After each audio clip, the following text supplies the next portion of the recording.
Welcome to মাস্তি কি ফুডশালা। আপনাদের সবাইকে নমস্কার। আজকে রেসিপি চিকেন কষা। চলুন শুরু করা যাক। প্রথমে আমি গ্যাস ওভেনটা ফুল ফ্লেমে রেখে কড়াইতে 100 গ্রাম সর্ষের তেল দিয়েছি। চিনি দিলাম 1 চামচ কালারের জন্য। চিনিটা ফুট উঠে গেছে। এরপর আমি তেজপাতা দিলাম, কেটে নিয়েছিলাম, গোটা গরম মশলা এবং পেঁয়াজ কুচি দিয়ে ভালো করে ভেজে নেব। পেঁয়াজটা আমি ভাজতে থাকবো বাদামি হওয়া পর্যন্ত। গোটা গরম মশলাগুলোকে আমি একটু শিলে ছেঁচে নিয়েছিলাম। পেঁয়াজটা বাদামি হয়ে গেছে।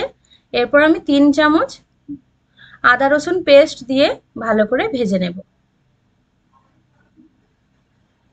আদা রসুনটা আমার ভালো করে ভাজা হয়ে গেছে, গন্ধ চলে গেছে।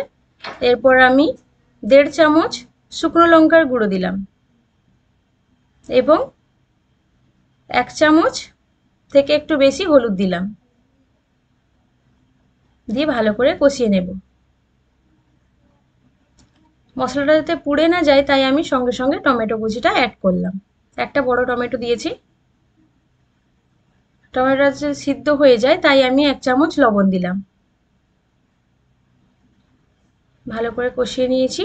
এরপর সামান্য পরিমাণ জল দিলাম যাতে সবগুলো মশলা থেকে ভালো করে গন্ধটা বের হয়ে আসে। দিয়ে আমি 5 মিনিটের মতন নাড়াতে থাকবো। গ্যাসটা ফুল ফ্লেমেই রেখেছি। মশলা পুরোপুরি সব দিক থেকেই ফুট উঠে গেছে। এরপর আমি মাংসটা দিয়ে দিলাম। আচ্ছা, মাংসটাতে আমি দই 100 গ্রাম, 1.5 কিলো মাংস আর 1 চামচ জিরা গুঁড়ো দিয়ে ভালো করে মাখিয়ে 10 মিনিটের জন্য রেখেছিলাম। মাংসটা দিয়ে পুরো মশলাটাকে মাখিয়ে আমি 10 মিনিটের জন্য ঢাকিয়ে দিলাম এবং গ্যাসটাকে পুরোপুরি লো ফ্লেমে রেখে। এরপর ঢাকনাটা আমি 10 মিনিট পর খুললাম। মাংস থেকে পুরোপুরি জল বেরিয়ে এসছে। আমি জল একদমই ইউজ করিনি রান্নাটাতে। গ্যাসটা আমি বাড়িয়ে দিলাম ফুল ফ্লেমে। এরপর এইভাবে আমি খোলা রেখেই রান্নাটা পুরো কমপ্লিট করব।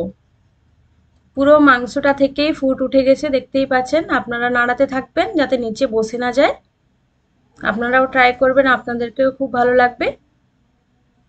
দই দিয়ে চিকেন কষা পুরো রান্নাটাই আমার কমপ্লিট হয়ে গেছে। পুরো ভিডিওটা দেখার জন্য ধন্যবাদ।